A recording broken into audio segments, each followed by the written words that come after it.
제가 한 3년쯤 전인가 황금동교회 한번 왔던 것 같습니다. 또다시 뵙게 돼서 저에게는 큰 영광입니다. 6.25 전쟁과 기독교라는 주제를 함께 나누겠습니다. 6.25 전쟁 때 대한민국을 지키기 위해서 헌신했던 한 그리스도인을 여러분과 더불어 나누고 싶습니다. 우리 PPT 준비가 됐죠? 띄워주시기 바랍니다.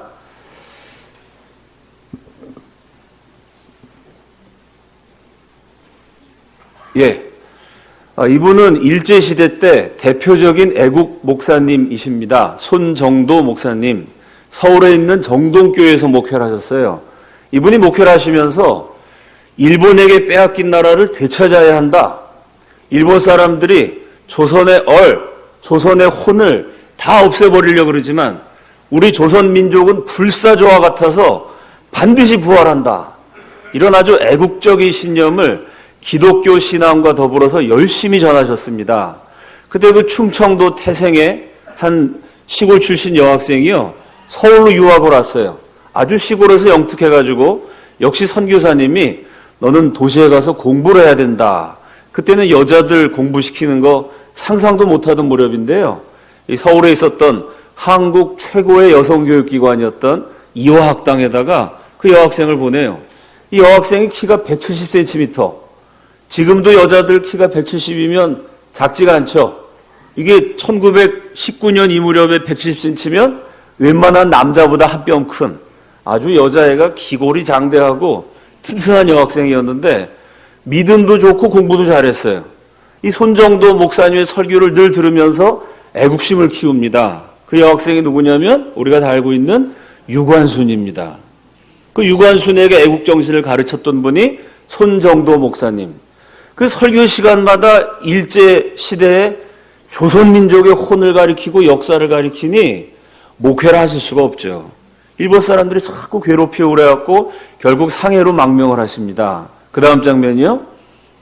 여기 상해 임시정부 초대 대통령 이승만 박사 상해에 도착했던 환영식입니다. 그 임시정부 요인들이 쫙 사진을 찍었는데 이승만 대통령 옆으로 안창호 선생, 또 이동휘 국무총리 이런 분 모습이 있고요. 저 태극기 앞에 서 계신 분, 여러분 보시기에는 왼쪽에서 두 번째가 되겠네요. 양복 입고 서 계신 분이 손정도 목사님.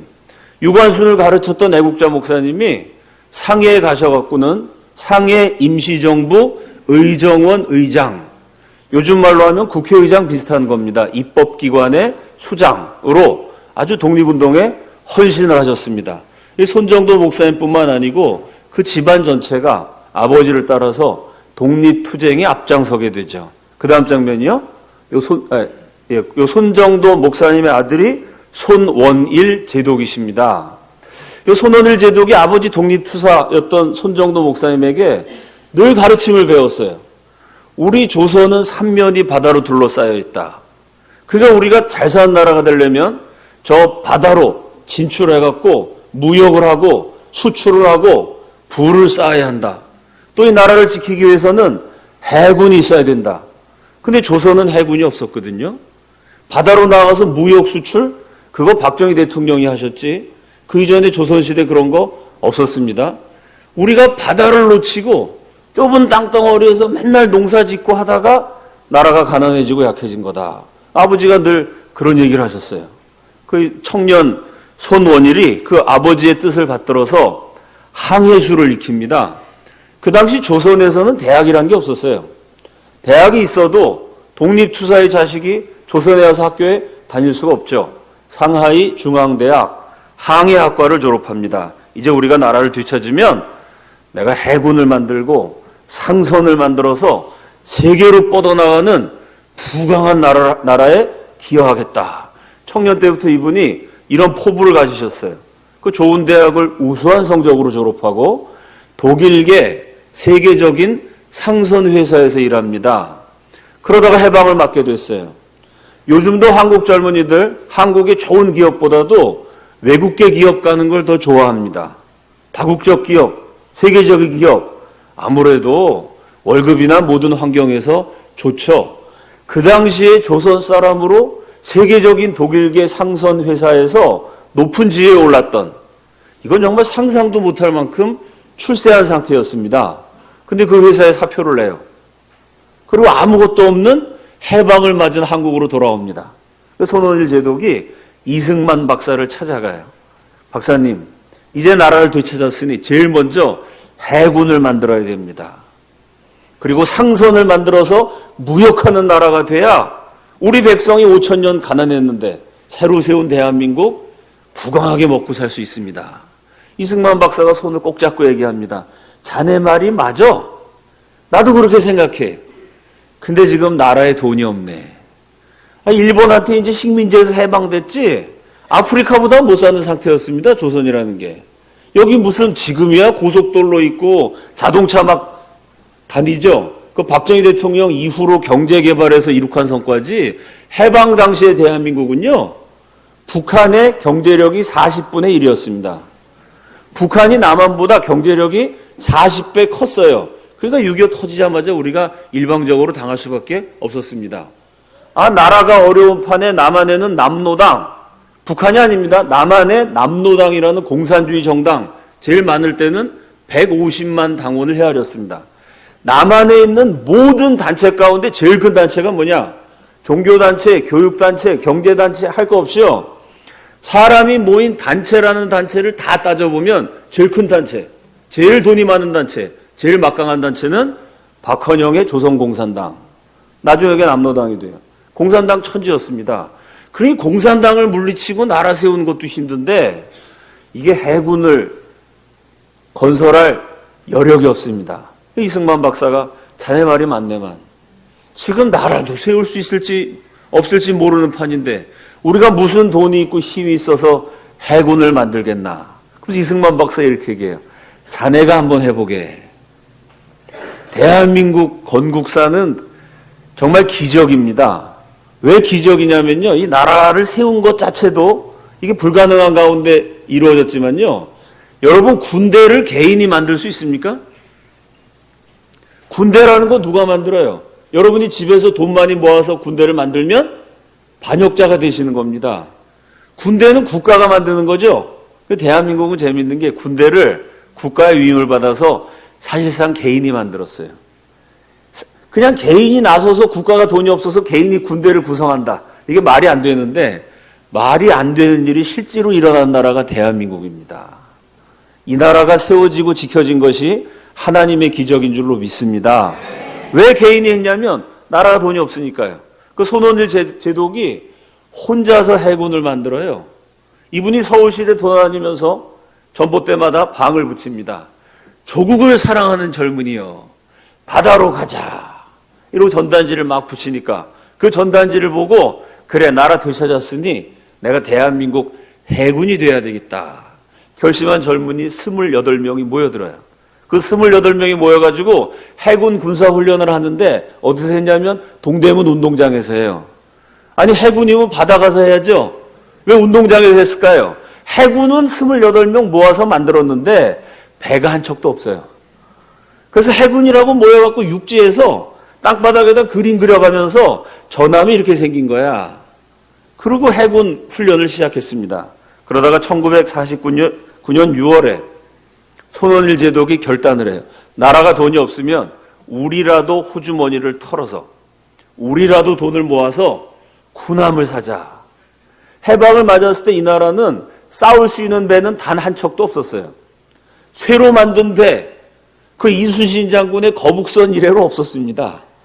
그냥 목선, 나무로 만든 배, 제일 큰 게 200톤짜리, 그냥 고기 잡는 배는 있었어도요, 전쟁 나가 대포 쏠 수 있는 배 단 한 척도 없었어요.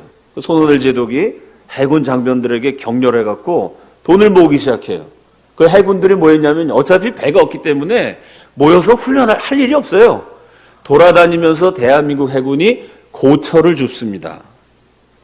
쓰다가 버린 종이를 주워요. 폐지하고 고철을 주워갖고 돈을 모아요. 그 당시 해군 소위 월급이 15,000원. 요즘 시세로 환산해 보면요. 한 달 생활비 택도 없어요. 한 달 식비도 안 돼요. 한 달 반찬을 빼고 쌀값도 안 돼요. 이해가 되세요, 여러분? 나라가 얼마나 가난했는지 장교 월급이 한 달 4인 가족 쌀값도 안 됩니다. 근데 그 작은 장교 월급에서요, 우리도 배를 가져야 된다. 우리 해군 장병들이 11조를 떼요. 10%씩 돈을 모읍니다. 그 해군 부인들이 보니까, 아니 남편이 뭐 군인 됐다고 장교라는데 쌀값도 집에 못 갖고 와요. 근데 뭐 하나 봤더니 맨날 고철 주스러 댕겨요. 배 산다고. 이 부인들이 감동을 받아가지고 부인들이 앞장서서 바느질을 해요. 남이 옷 찢어진 거 그거 수선해주고 돈 얼마 받고, 삭 빨래, 남의 빨래, 그때 세탁기가 없었으니까 남의 집에 입던 더러워진 옷 그거 받아다가 내과에 갖고 다듬이로 쳐가지고 빨래를 해갖고. 여러분 생각해 보세요. 고철을 주워서 자동차를 산다. 그 말이 됩니까? 한 100년, 200년 걸리지 않겠어요?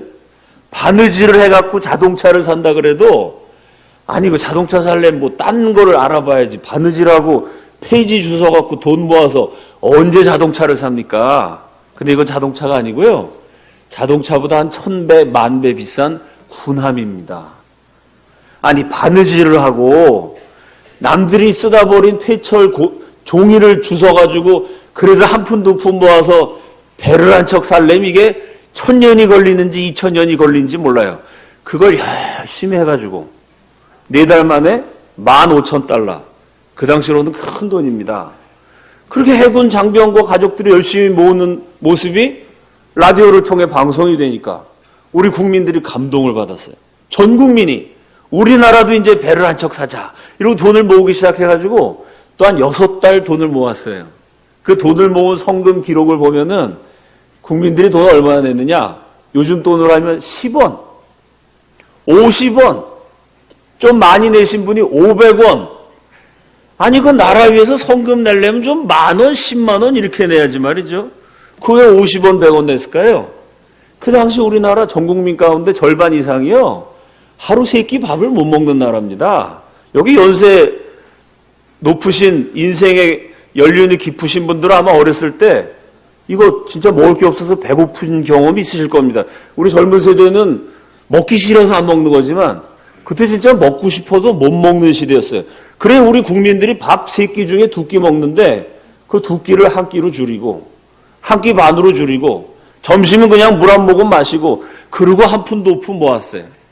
그래도 돈이 안 되는데 이승만 박사가 그걸 보고 해군이 저렇게 열심히 하니까 우리 나라 돈을 제일 먼저 쓰자. 나라 돈을 투자를 해줘갖고 해군이 모은 게 한 15,000불 되는데 거기다 국민들이 좀 더 모으고 국고를 지원해서 6만 불로 드디어 배를 한 척 샀습니다. 대한민국 최초의 군함이 딱 준비가 됐는데 문제가 하나 있어요. 이 배가 물에 뜨지를 않아요. 왜 물에 안 뜨냐면은 물에서 잘 떠댕기는 정상적인 배는 살 수가 없습니다. 6만 달러 갖고. 그거는 한 돈이 20배 더 있어야 돼요. 겨우겨우 모은 돈으로 살 수 있는 배가 어떤 배냐면요, 2차 대전 때 포 맞아갖고 침몰당한 배를 수료해갖고 어떻게 썼냐면은 그 미국의 해군사관학교, 미국의 항해술 기르킨 학교에서 실습용으로 썼습니다. 그러니까 배 띄우는, 바다에 나가는 배가 아니고요, 그 운동장 학교에다가 배를 딱 설치해 놓고 학생들이 들어가서 실습하는 거. 아, 배가 이렇게 생겼구나. 그 실습용으로 쓰다가 너무 녹이 많이 쓸어가지고 고철값 받으려고 팔으려고 부두에다가 매놓은 배, 그러니까 바다에 떠댕긴 게 아니라 부두에 매놨어요. 그냥 가면 침몰 당하기 때문에. 그런 아주 고철 덩어리 같은 배를 드디어 6만 달러를 주고 샀는데 이게 바다에 뜨지 않으니까 수리를 해야 됩니다. 그 뉴욕주에 있는 호보켄이라는 도시에, 재밌어요. 그 조선소가 베들레헴 조선소입니다. 아주 성경적인 이름이죠. 예수님이 베들레헴에서 태어나셨는데 대한민국 최초의 전함도 베들레헴 조선소에서 만들어졌어요. 거기 우리나라 해군 기술자 15명이 거기 파견이 돼가지고 2달 동안 망치를 두들겨가지고 녹슨 걸 다 벗겨요. 그 2달 동안 수리를 하는데 엔진은 멀쩡한데 나머지가 다 엉망이니까 15명이 밤낮 없이 일해갖고 2달을 작업한 끝에 드디어 그 배가 물 위에 뜨게 돼요. 그럼 15명이 그 가난한 나라 신생국가 대한민국에서요, 15명 젊은이가 그 배를 수리하려고 미국까지 날아갔습니다. 그 2달이 걸렸어요. 2달 동안 어디서 잤을까요? 여관비 있어야죠. 음식 있어야죠. 그 어떻게 했을까요? 그 돈을. 대한민국이 돈이 없어갖고 어떻게 했냐면요.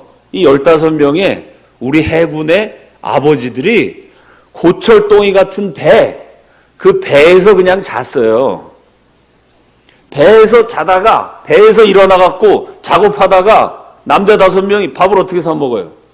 아니, 미국 물가가 그 당시 한국 물가보다 이건 100배, 몇십 배, 100배 비싼데 가난한 한국 사람이 어떻게 미국 음식점에 가서 음식 사 먹습니까? 남자들이요, 미국 슈퍼마켓 가가지고 미국 배추, 미국 고춧가루, 미국 무 이런 거 사서 남자들이 그 배에서 김치도 담그고 거기서 밥도 해가지고, 그러니까 그 배가 거기가 여관이고 거기가 음식점이고 거기가 작업장이에요. 배가 크니까 그 배에서 먹고 배에서 일하면서 15일을 그 작업하다 녹을 다 마시고 고생을 해갖고 드디어 배가 뜨게 됩니다. 그 다음 장면이요.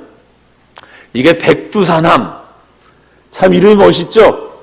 겨우겨우 고생해서 배를 한 척 샀는데 이름은 백두산함. 왜 이름을 그렇게 줬을까요? 이 배를 몰고 백두산까지 올라가서 남북 통일을 해야 된다. 우리 할아버지의 꿈과 비전이 담긴 이름입니다. PC701 백두산함이라는 배를 이렇게 근사하게 딱 만들어갖고 1949년 12월 26일 드디어 저 배를 조선소에 딱 맸다가 바다로 항해를 시작하면서 백두산함 명명식, 출항식을 합니다. 이때 작업했던 15명, 뉴욕에 살고 있었던 우리 교포들, 주미대사였던 장면 박사 이런 분들이 한 모여갖고 30여 명이 이 배에다가 태극기를 탁 달고 국기에 대한 맹세라고 애국가를 부르는데 아무도 노래를 못 불렀어요. 눈물이 나지 않았겠습니까? 야, 우리가 드디어 배를 한 척 갖게 됐구나. 남들이 쓰다 버린 배를 2달을 고생해갖고 뚝딱뚝딱 해서 배에 뜨게 돼갖고 애국가를 아무도 못 부르고 눈물만 흘려요. 이게 한국 기록에 남아있지 않은데 뉴저지 그 지역 미국 신문에 이런 기사가 남아있습니다. 최초의 한국 해군함이 저시시티에서 정식으로 출항했다. 450톤, 173피트 길이의 선박은 대한민국 국기를 개항한 최초의 전투함이다. 처음으로 태극기를 딱 달고 저 배가 뉴욕에서 출항을 했어요. 저 배가 뉴욕에서 출발해가지고 하와이에 딱 들립니다. 괌에 들려서 거기서 포탄을 실는데 이 포탄을 1000발을 실을 수 있는 배였는데요. 역시 나라가 돈이 없으니까 100발만 딱 사갖고 100발의 포탄을 싣고 우리 교민들이 많이 살고 있는 독립운동의 중심지였던 하와이에 들려요. 그 하와이 교민들이 난리가 났습니다. 야, 우리가 일본 밑에 나라 이거 뺏겨갖고 끝난 줄 알았는데 나라를 되찾고 거기다가 해군까지 만들었대요. 거기다가 군함을 사가지고 하와이에 들린다 그러니까 얼마나 교포들이 감격했겠어요. 다 구경하러 나왔어요, 사람들이. 그러니까 여러분, 하와이는요, 미국 태평양 함대가 있는 곳입니다. 그 당시 미국은 세계에서 제일 큰 9만 톤급 항공모함을 가지고 있었어요. 하와이에 살고 있는 한국 사람들은 9만 톤짜리 거대한 미국 배가 몇천 명 싣고 비행기까지 실은 배가 하와이 왔다 갔다 하는 걸 맨날 구경을 했어요. 그러니까 한국에서 배가 온다 그러니까 미국처럼 9만 톤짜리는 아니래도 그래도 조금 규모가 있겠지 생각을 했는데 아니 저 조그만 배가 들어오는데 450톤 미국 배 200분의 1이에요. 쬐끄만 무슨 돛담배 같은 게 쬐끄만 게 들어오는데 태극기가 막 펄럭여요. 교민들이 그걸 보고 다 눈물 흘렸답니다. 왜 울었냐? 나중에 기자가 물어봤더니 첫째, 너무 초라해서. 미국 배는 9만 톤이에요. 한국 배는 이거 450톤, 200분의 1밖에 안 돼, 미국 배. 야, 이 나라가 아주 이렇게 힘이 없구나. 두 번째는, 여러분 9만 톤짜리 항공모함 왔다 갔다 해봤자 그 근사해 보이지만요. 거기는 미국 깃발 달려있어요. 그건 미국 겁니다. 우리랑 상관없어요. 요거는 450톤짜리 요거 장난감 같은 쬐끄만 고깃배만 하지만 대한민국 배예요. 거기 태극기가 달려있어요. 야, 초라하지만 우리도 이제 군함을 갖게 됐구나. 두 가지 때문에 하와이 교포들이 다 같이 눈물을 흘렸다 그럽니다. 자, 이 백두산함이요. 이게 6.25 전쟁 때 대한민국을 구하는 엄청난 전공을 세웁니다. 뉴욕에서 망명식을 하고 괌에서 포탄 100발을 싣고 하와이에서 교인들 눈물 나게 만든 다음에 저게 대한민국의 진해 앞바다에 딱 들어온 게 언제냐? 1950년 4월이에요. 6.25 전쟁 2달 전에 저 배가 왔어요. 그래서 6.25 전쟁 때 대한민국은 한 척의 전함을 가지고 있었어요. 2달 만에 전쟁이 터집니다. 김일성이가 전쟁을 하는데 이 남침 계획이 굉장히 뛰어나요. 그건 김일성 머리에서 나온 게 아니고 주가초프 장군이라고 2차 세계대전 때 소련을 이끌었던 세계적인 명장. 그 소련 명장이 전쟁 계획을 다 짜줘요. 그 주 공격 루트가 의정부 서울 축선. 또 하나 육군 진격 루트가 강원도 춘천으로 들어오는 방면. 그리고 세 번째 침투 루트가 뭐냐면요. 1950년 6월 25일 새벽 4시에 동해안에 1000톤급, 이건 그 당시 한국에 없던 엄청 좋은 배입니다. 1000톤급 중무장 병력 수송선을 배치해놔요.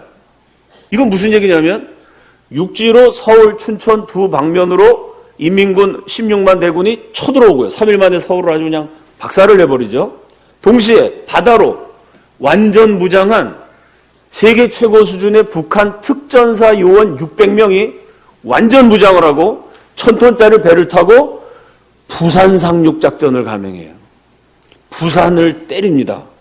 그 1000톤짜리 배는 그 당시 한국에 없었고 그 배를 운전할 사람이 없었기 때문에요. 소련 장교들이 소련이 6.25 전쟁 때 사실 참전했습니다. 그런데 소련이 참전했다 그러면 미국이 욕할까봐 이 소련 사람들이 인민군 군복을 입어요. 북한 사람으로 변장을 하고 소련군이 직접 배를 운전해가지고 부산을 때립니다. 여러분 왜 부산일까요? 금방 이해가 되시죠? 만약에 그때 인민군의 부산 상륙작전이 성공하면 대한민국은 포위되죠. 38선에서 북한군이 쳐내려와요. 3일 만에 서울에 함락됐어요. 3일 만에 대한민국 전체 군인의 절반 이상이 죽거나 행방불명됩니다. 우리가 낙동강에서 겨우 버텨낸 거지 그 전에 계속 밀렸잖아요. 인민군한테. 그러니까 육지는 쳐내려가면서 바다로는 뒤로 최정예 병력이 부산을 딱 점령해요. 부산에서부터 쳐 올라오면 대한민국은 도간에 든 쥐. 6월 25일 날 김일성이가 전쟁 일으키면서 8.15 광복절 이전에 공산화시키겠다. 그게 계획이었습니다. 그 손원일 제독이 워낙 뛰어나신 분이니까 벌써 아셨어요. 아, 이 북한 놈들이 육군은 전방에서 치고 해군을 이용해서 부산 상륙작전 이거 감행하겠구나. 그리고 백두산함 함장에게 명령을 내립니다. 동해안에서 배 타고 쭉 내려가다 보면은 이렇게 뾰족하게 튀어나온 포항 앞바다 영일만이 있죠. 그 영일만 지나면 바로 부산이잖아요. 영일만에서 적에 침투하는 북한 함정과 싸우라. 손원일 제독의 명령을 딱 내리고 전쟁이 터진 그날 전쟁 났다는 소식을 딱 듣자마자 제일 먼저 예배를 드려요. 가족들 다 불러 모으고 그때 아직 어렸어요. 어린 전맹이들 어린애들 다 키우고 가족 예배를 드리는데 그 나중에 손원일 제독 사모님의 회고를 들어보면 그때 남편이 이렇게 기도했다는 거예요. 찬송가 부르고 성경 읽고 기도하는데 뭐라 그랬냐면 이 전쟁에서 우리 가족을 지켜주옵소서. 이런 게 아니고요. 삼가 나라와 민족을 위해서 이 목숨을 바치겠나이다. 하나님 제 목숨을 받으시고 이 나라를 지켜주옵소서.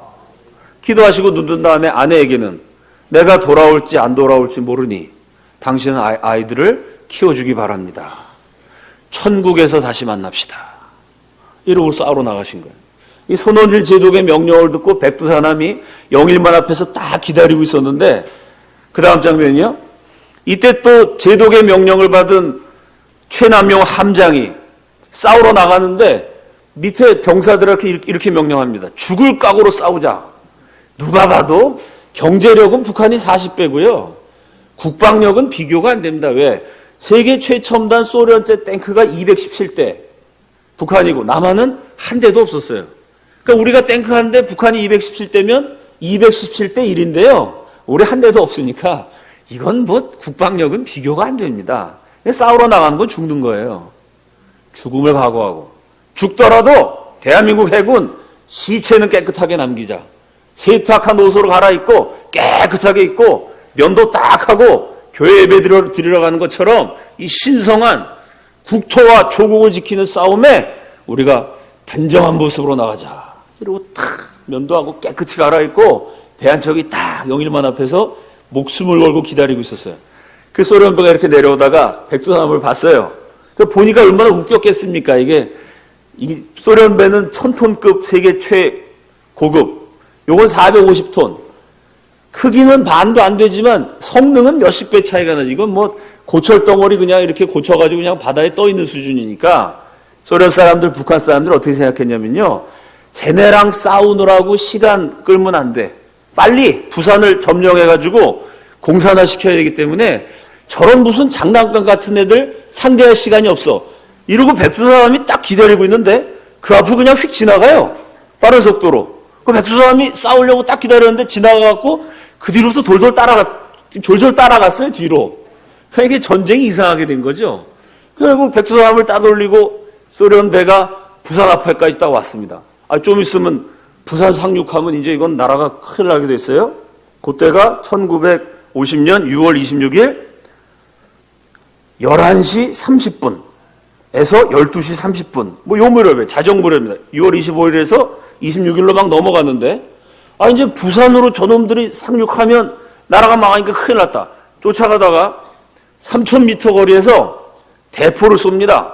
그래서 백두산함이 소련배를 향해서 20발의 대포를 꽝꽝꽝 쐈어요. 맞았을까요? 안 맞았을까요? 안 맞았어요. 20발 쐈는데 한 방도 안 맞았어요. 왜 안 맞았을까요? 그때 대포란 걸 처음 쏴봤어요. 왜냐하면 1000발의 포탄을 실을 수 있는 배에 돈이 없어갖고 100발만 실었는데요.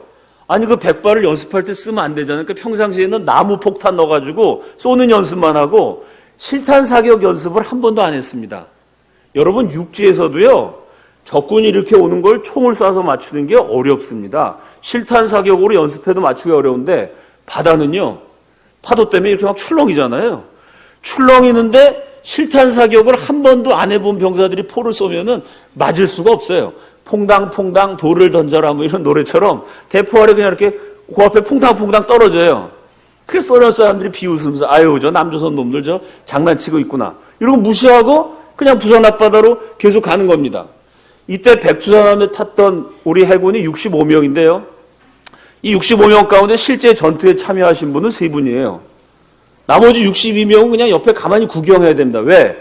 대포가 한 대밖에 없기 때문에 한 명은 포 붙들고 한 명은 포탄 놓고 한 명은 발사하고 셋이서 싸우고요. 나머지 62명은 옆에서 잘한다, 힘내라, 월드컵 응원하는 것처럼 싸운 거예요. 이 뭐 참 가난한 나라가 전쟁을 하려니까 뭐 포가 있어야 쏘죠. 3,000m 앞인데.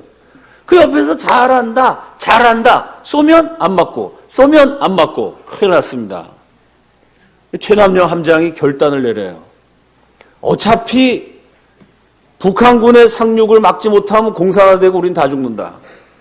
그럴 바에다 싸우다 죽는 게 낫다. 그러고요. 3,000m 떨어진 데서 쏴도 안 되니까 전속력으로 배를 가까이 붙여요. 그럼 저 배가 가는데 백두산함이 있는 힘을 다해서 쫓아가갖고 거리가 가까워지면요. 만약에 쫓아오는 걸 보고 소련배에서 대포 한 방 빵 쏘면 그냥 맞아서 다 죽는 겁니다. 어차피 여기 총 맞아 죽으나 나중에 공사돼서 죽으나 마찬가지니까 목숨 걸고 싸우자. 전속력으로 막 따라 붙는데 소련배는 빨리 지금 부산 상륙작전 해야 되기 때문에 저 뒤에서 뭐 퐁퐁 쏴봤자 날아오지도 않아요. 그걸 무시하고 가고 있었는데 백두산함이 있는 힘을 다해갖고 추격을 해서 500m 바로 앞에까지 딱 가서 소련배가 저놈들이 왜 이렇게 가까이 보이지? 이상하다라고 느낄 때 포를 딱 쐈는데 정 가운데를 관통해 버렸어요. 그 한 발이 여러분 이렇게 배가 길게 있잖아요. 배의 앞부분이나 뒷부분 맞아도 타격이 있지만 배가 길쭉한데 정 가운데가 포탄으로 딱 뚫으면 배가 쪼개질 수가 있어요. 한 방으로 정 가운데를 정확하게 팍 뚫어버린 바람에 한 방에 최첨단 무기로 무장한 세계 최고 수준의 특전사 요원 600명을 실은 부산 상륙 작전을 감행하던 소련군이 몰던 이 북한 배가요. 한 방을 정확하게 급소에 맞으니까 기우뚱 기울어져요. 소련 사람들이 놀래가지고 배에서 총을 막 쏘고 포를 쏘는데 배가 기우는 상태에서 총을 쏘니까 거기서 백두산함이 조그마니까요. 이게 다 빗나가고 백두산함은 무사하게 됐는데 총탄 2발이 날라와가지고 65명 가운데 2명의 우리 장병이 죽게 됩니다. 한 분이 전병익이라는 분인데 이분이 제대하면은 약혼을 하고 그 다음에 결혼을 하려고 자기 관물대에다 맨날 약혼녀 사진 붙여놨어. 야, 이 이쁜 섹시내가 이제 제대만 하면 장가간다. 아이, 제대 19일을 앞두고 6.25 전쟁이 터졌습니다. 그 장가도 못 가고 거기서 싸웠는데 총탄을 탁 맞아갖고 그 옆에 있는 목격자들 얘기하면 피가 한꺼번에 뭐 포탄을 맞았으니 몸이 그냥 터졌겠죠. 피가 쫙 터져서 가판이 막 미끌미끌해져. 사람들이 막 피에 바로 엎드릴 만큼 피를 확 토하면서 이분이 대한민국 만세를 외치고 전병익이라는 분이 죽으셨어요. 또 한 분은 김창학. 이분은 조타사 배를 운영하던 하사분인데 이 배를 운전하느라고 나와 있다가 복부에 관통상을 입습니다. 총알이 뚫고 나갔어요. 그러니까 배가 터져가지고 창자가 자꾸 흘러내려요. 죽으니까 옆에 있는 친구들이 이 붕대로 감싸면서 창자를 배 안으로 집어넣어야 되잖아요, 이거를. 자꾸 넣는데 이분이 자꾸 자기 손으로 창자를 끄집어내. 왜냐하면 이게 관통당했기 때문에 살아도 그 당시 여러분 그 가난한 나라에서 배가 관통당해갖고 평생 꼼짝 못하고 누워 있어야 되는 식물인간이 어떻게 먹고 삽니까? 장애인 불구자들 정말 어려운 시절인데 관통돼갖고 이대로 사느니 그럼 누가 대소변 다 받아주고 살 수 있을지도 모르고 이건 이대로 사느니 죽는 게 낫다. 자기 손으로 창자를 꺼내고 결국 그분이 죽어요. 2분이 죽고 저 북한 배는 그 600명이 몽땅 다 죽고 6.25 전쟁 최초의 엄청난 6.25 전쟁 최초의 승전보를 울리게 됩니다. 여러분 요 만화 같은 전투가 62명은 힘내라 막 응원하고 3명이서 포를 꽝 쏴갖고 자기보다 몇십 배 강한 적을 물리친 이 전투가요. 대한민국을 구출하는 위대한 전쟁이 됩니다. 그 다음 장면이요. 이게 미국 역사학자 노만 존슨의 얘기인데 백두산함의 대한해협 패전, 부산 앞바다에서 부산 상륙작전을 막은 그 대한해협 패전은 6.25 전쟁의 승패를 가른 중요한 분수령이었다. 이때 백두산함이 부산 상륙작전을 막지 못했으면요. 전쟁의 승패가 바뀌어가지고 우리가 다 공산화 될 수 있었다는 얘기입니다. 여기서 이겼기 때문에 대한민국을 지킬 수 있었다. 이게 미국의 유명한 역사가의 평가예요. 왜 그럴까요? 아니 뭐 당연하지 않겠어요? 만약에 그때 부산이 북한군한테 넘어가면은 나중에 미국이 한국을 구하기 위해서 UN 16개국이 한국을 도와주러 왔어요. 뭐 타고 왔죠? 배 타고 왔습니다. 미군이 한국을 도와주러 배를 타고 왔는데 그 배가 도착할 수 있는 그 배에서 사람들이 내릴 수 있는 항구가 없게 돼요. 왜? 부산을 이미 북한군이 점령하면 유엔군이 와갖고 어떡합니까? 땅에 내리지 못해요. 제 말이 이해가 되시죠? 그 많은 배가 한국에 상륙하려면 항구가 있어야 됩니다. 또 하나 6.25 전쟁 때 전 세계 68개국이 대한민국 도와주기 위해서 구호물자 보냈습니다. 그 구호물자가 뭐로 오죠? 역시 배로 와요. 그 구호물자가 어디로 들어왔을까요? 부산항으로 들어왔습니다. 미군 UN 16개국 군대도 부산으로 들어왔고요. 3천만 우리 국민들 먹여주고 입혀줬던 구호물자도 부산항으로 들어왔어요. 그러니까 북한은 먼저 부산을 점령하려고 그랬던 거죠. 그때 만약 우리가 부산을 뺏겼으면요. 군인들도 못 오고 먹을 것도 못 와서 국민들 다 굶어 죽고 공산화 될 수밖에 없었어요. 근데 이 장난감 같은 배가 바느질하고 고철, 녹슨 철, 폐지, 더러운 종이 이런 거 주워 모아서 삭 바느질하고 남의 옷 빨래해서 한 푼 두 푼 국민들의 정성으로 모은 배가요. 대한민국을 지킵니다. 그런데 희한한 거는 대한해협 패전은 그렇다고 쳐도 그 다음부터 6.25 전쟁의 모든 해전에 요 백두산함이 앞장을 서요. 당연하죠. 배가 한 척밖에 없으니까. 뭐 통영 상륙작전도 앞장서고 인천 상륙작전도 앞장서고 서울 탈환 작전도 앞장서고 6.25 전쟁의 모든 배에 이 고물 같은 배가 계속 앞장섭니다. 나중에는 미군 큰 좋은 배가 와서 미군이랑 같이 싸우는데요. 신기한 거는요. 이 장난감 같은 통통배 같은 배가요.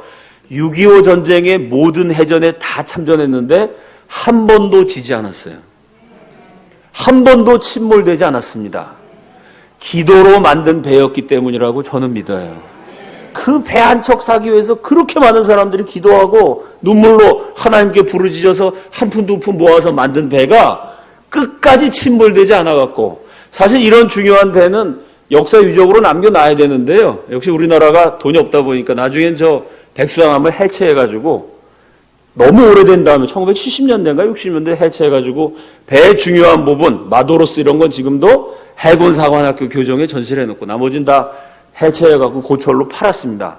저런 중요한 배는 좀 남겨둬야 되는데 우리나라가 요즘이나 뭐 잘 살지 가난하다 보니까 결국 저 배는 고철로 사라지고 중요한 부분만 지금도 해군사관학교에 남아 있습니다. 자, 이렇게 백두산함 대한해협해전으로 손원일 제독이 대한민국을 구하시고 그분이 결국 세상을 떠나시게 됩니다. 연세가 드셔가지고. 근데 손원일 제독의 사모님 홍은혜 여사 얘기를 들어보면 내가 우리 남편하고 살면서 제일 기억에 남는 일이 두 가지 있대요. 첫째가 뭐냐면 6.25 당일날 아주 어린 전매기 어린 꼬마를 안고 예배를 드렸는데 나라와 민족을 위해서 이 목숨을 버리겠나이다. 천국에서 다시 만납시다. 이러고 기도하고 나갔던 남편의 뒷모습. 또 하나는 손원일 제독이 마지막 돌아가실 때 눈을 막 이렇게 이제 숨이 막 넘어가니까 체력이 소진하셔가지고 괴로워하시다가 활짝 웃으시더래요. 그러면서 아내한테 손을 딱 잡고 여보, 예수님이 보이네? 예수님이 지금 나를 환영해 주고 계시네? 그 홍은혜 여사가 애들하고 나하고 걱정하지 말고 당신 천국에 가서 편히 쉬세요. 평생 고생 많았어요. 그랬더니 그 손원일 제독께서 아이고 참 내가 먼저 가서 미안해. 천국에서 기다릴 테니까 당신도 빨리 와요. 이러고 활짝 웃고 돌아가셨다는 겁니다. 참 평생 독실한 기독교인이었죠. 이 홍은혜 여사도요, 한국 해군의 어머니입니다. 이분이 작년인가 돌아가셔서 제가 마지막으로 뵌 게 99세 때 뵀는데요. 거의 백수로 하셨습니다. 제가 뵀을 때가 97세셨는데 마지막 뵌 건 99세고 이분이 97세 때까지 뭐 하셨냐면요. 우리나라 해군의 중요한 행사가 있으면 직접 97세 된 할머니가 떡을 만드셨어요. 떡을 빚어가지고 증손잡벌이죠. 자기보다 한 80살, 75살 어린 20살짜리 해군 병사들에게 떡 나눠주면서 뭐라고 그러셨을까요? 예수 믿어야 돼. 대한민국 해군은 하나님이 만들어주신 거야. 대한민국 하나님이 지켜주신 나라야. 이러면서 자기보다 80살 어린 병사들한테 늘 떡을 나눠주시고 그러시다가 거의 100세쯤 돼서 돌아가셨어요. 이분이 98세 때인가 조선일보에 이제 홍은혜 여사 전면 인터뷰가 실린 적이 있습니다. 그 기자가 뭐라고 썼냐면요.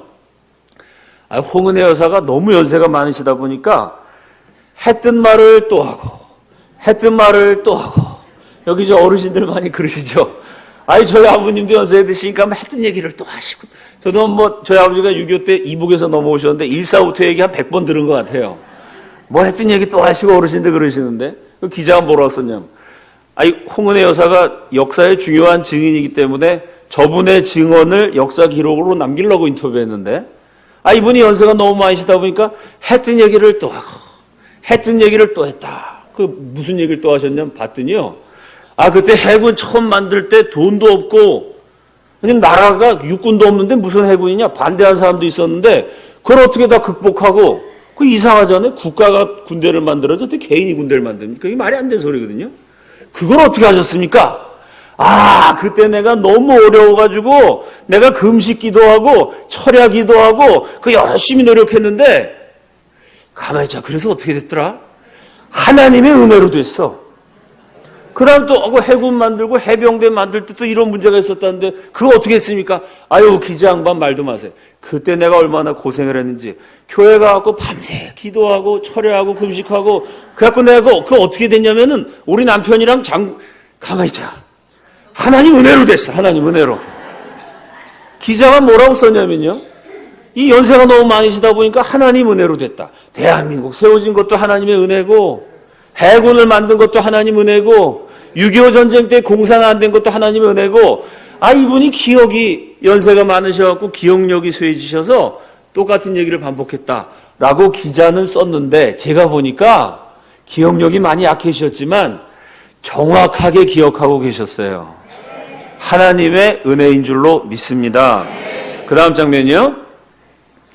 야, 참 6.25 전쟁의 역사를 보면 이 말씀이 딱 맞습니다. 다 함께 읽겠습니다. 시작.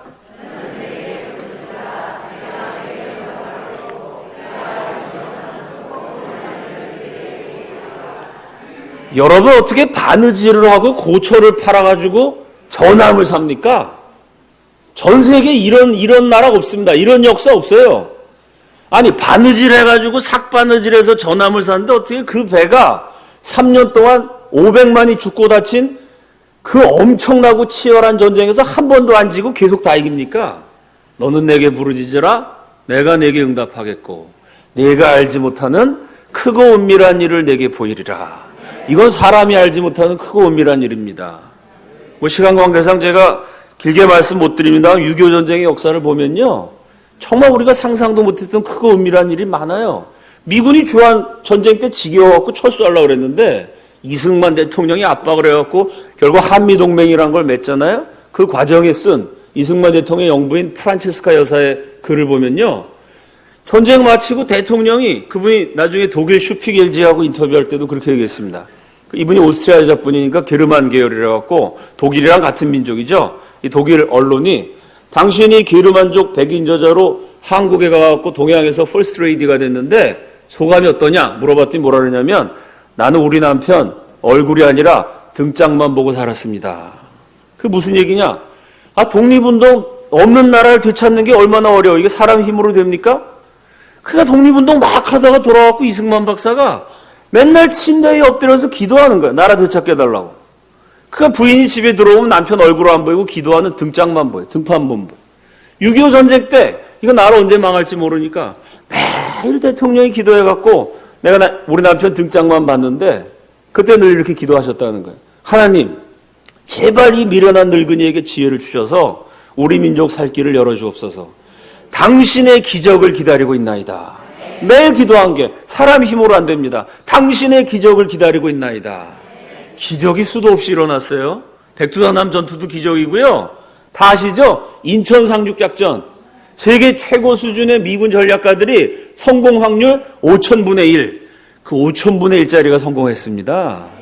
그 이승만 대통령 그 청와대, 그때 경부대라 그랬는데 대통령한테 우리 싸우던 국군 병사들, 부상당한 병사들이 매일 편지를 보냈다는 거예요. 그 편지가 이렇게 쌓여있대요. 그 편지 내용 보면 여러분 그때 지금이야 대한민국 복지제도가 잘 돼 있습니다만 전쟁 나와갖고 싸우다 다리가 잘라졌어요. 팔이 잘라졌어요. 부상 입었어요. 거지돼야 됩니다. 그러면 그때 무슨 복지제도가 있었습니까?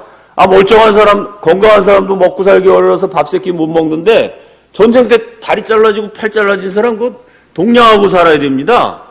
그런 젊은 병사들이 대통령한테 매일 편지를 보냈다는 거예요. 편지가 이렇게 쌓입니다. 실제로. 그 편지 내용이 뭐냐? 그 조사를 해보면요. 내가 나라 위해 싸우다가 죽었으니까 내 인생 책임지십시오. 복지 혜택 주십시오. 내가 홀어머니 모시고 싸우다가 이렇게 다쳤으니까 우리 어머니 생활비 내주십시오. 이런 내용 한 줄도 없어요. 내가 다리가 잘라졌지만 손은 총 쏠 수 있습니다. 그러니까 대통령 할아버지 나를 부대에 복귀시켜 주십시오. 내가 비록 불구의 몸이지만 이 나라 지키기 위해서 다리 잘라지고 몸 다쳤지만 총 쏠 수 있으니까 싸우다가 죽겠습니다. 이 나라 국민들이 그 당시 대한민국 국군이라는 거는 그때 문맹률이 낮을 때라 한글도 못 읽는 분들이 80%입니다.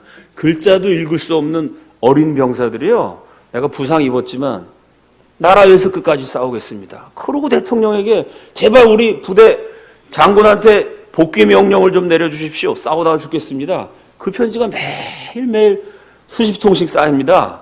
이렇게 누가 봐도 지는 전쟁이었는데 하나님 앞에 나라와 민족을 지키기 위해서 기도하면서 끝까지 싸웠을 때 낙동강 전선을 지켜낼 수 있었습니다. 근데 이렇게 지킨 나라인데 요즘 참 대한민국이 어렵습니다. 요새 경기가 좋으신 분 있으세요? 돈이 너무 잘 벌리시는 분 손 들어보세요.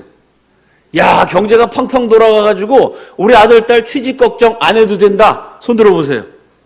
아니, 요새 텔레비 틀면은 이제 남북 회담을 하고 평화의 시대가 오고 번영의 시대가 오고 텔레비에서는 우리나라가 무지 잘 된다 그러는데요. 근데 제가 돌아다녀 보면은 경제가 좋다는 분은 아무도 없습니다. 이게 대한민국이 왜 발전하고 성장했느냐? 기독교를 중심으로 한 한미동맹. 미국이 우리에게 선교사를 보내줬고 복음을 전해줬고 6.25 때는 군인도 보내줬어요. 기독교를 중심으로 한 한미동맹 체제일 때 대한민국이 눈부시게 발전했습니다. 요즘 뉴스를 보면요. 두 가지 뉴스가 갑자기 터지죠. 대통령 얼마 전에 러시아 갔다 왔어요. 그죠? 중국도 갔다 오고 공산주의 국가랑 북한하고 회담도 하고 공산주의랑 가까워지고 저 남쪽 제주도에는 예멘? 이슬람 난민들이 막 쏟아 들어오죠? 공산주의하고 이슬람은 친구예요. 저 시리아, 이란, 이라크, 파키스탄, 이슬람 국가의 테러, 암살, 폭탄 전문가들은요, 북한 유학생들입니다. 북한에서 암살 기술자를 길러가지고 그 나라에 파견을 해요. 북한에서 교육받은 이슬람 테러리스트 전문가가 5,800명이 넘어요. 이란, 이라크, 시리아, 파키스탄, 미사일, 핵무기 전부 다 북한제입니다. 공산주의 이슬람 연합군이에요, 항상. 지금 대한민국이 기독교를 중심으로 한 한미동맹 체제에서 번영을 했는데 요즘 돌아가는 사정을 보면은 주한미군 훈련도 안 해도 된다. 주한미군 이제 철수하느냐 마느냐 이것 때문에 또 막 말이 많죠? 미국도 열받아갖고 그동안 한국이 미국의 우방국이기 때문에 엄청 많이 봐줬는데 철강 관세, 이번에 또 자동차 관세, 미국도 아주 막 한국을 때려잡으려는 것 같아요, 지금 이거. 지금 상황은 뭐냐? 기독교를 중심으로 한 한미동맹 체제였던 대한민국이요. 이슬람, 공산주의, 연합, 커넥션. 미국과의 동맹 체제에서 벗어나서 공산주의 이슬람 국가와의 동맹 체제로 가려는 이러려고 꽤 이 나라 이상한 사람들이 수십 년 노력을 했는데요. 전문가들은 다 알고 있던 내용인데 요즘은 그게 본격화되고 있잖아요. 실제로 이슬람이 막 몰려오고 실제로 남북 연합에다 러시아까지 해서 철도를 놓자 가스를 경제를 개발한다. 미국하고 경제 얘기 아니고 중국, 러시아, 북한 쪽하고 협력해서 한국 경제를 키운다. 경제를 발전시키려면은 전 세계에서 하루 밥 세 끼 못 먹는 3천만이 넘는 사람을 밥 세 끼 다 먹고 야식까지 먹게 만든 위대한 지도자는 인류 역사 7천년에 다 한 명 박정희 대통령입니다. 물론 그분이 잘못하신 것도 있지만 중국에서요. 중국 공산당 당원이 되려면 반드시 읽어야 되는 책이 박정희 전기예요. 중국 공산당원들도 연구하는 게 박정희입니다. 그 대한민국은 경제 살린다 그러면서 박정희는 독재자, 죽일 놈, 친일파. 아니 경제를 인류 역사상 제일 발전시킨 지도자를 제쳐놓고 경제 발전시킨다면서 공산주의 국가들. 공산주의 국가 다 굶어 죽었던 나라 아닙니까? 공산주의 해갖고 부자 된 나라가 어디 있어요? 중국이 그나마 조금 발전된 거는 공산당을 좀 약하게 만들고 미국식 시장 경제를 받아들이는 개혁 개방을 한 다음에 중국이 좀 잘 살게 된 거죠. 순수 공산주의를 유지한 나라 다 굶어 죽었습니다. 아니 근데 경제를 발전시킨다는데 박정희 대통령 같은 분은 아주 그냥 못된 인간을 만들어 놓고 공산주의 국가들하고 이슬람 국가들하고 이슬람 난민을 많이 받아주면 경제가 발전합니까? 기독교를 중심으로 한 한미동맹 체제였던 대한민국이 지금 공산주의 이슬람 커넥션으로 공산주의 이슬람 동맹 체제로 넘어가는 이 중대한 역사의 변혁기를 저와 여러분이 살아가고 있습니다. 6.25 전쟁 때도 이 나라 다 망하는 거였습니다. 낙동강 전선에서 마지막까지 싸워서 이 나라를 지켜냈어요. 지금도 대한민국의 위기지만 그래도 우리 할아버지, 할머니, 아버지, 어머니들이 6.25 전쟁 때 열심히 싸워주시고요. 월남 가서 또 고생하면서 피 흘려주시고 또 우리 삼촌뻘 되시는 분들 저 사우디아라비아 가서 모래바람 먹으면서 열심히 달러 벌어와갖고 이런 부강한 나라를 이룩했습니다. 참 선조들이 피땀으로 기도로 지킨 나라가 이대로 무너지도록 우리 그리스도인들이 방치할 수는 없습니다. 하나님 앞에. 절대로 그래서는 안 됩니다. 낙동강 전선에서 대한민국을 지켰던 것처럼 이번에도 낙동강 전선에 그리스도인들이 나라 사랑하는 마음으로 기도하고 애국하고 필요하면 행동해서 기로 기울어가는 대한민국을 다시 한번 일으킬 수 있기를 예수 그리스도의 이름으로 축원합니다.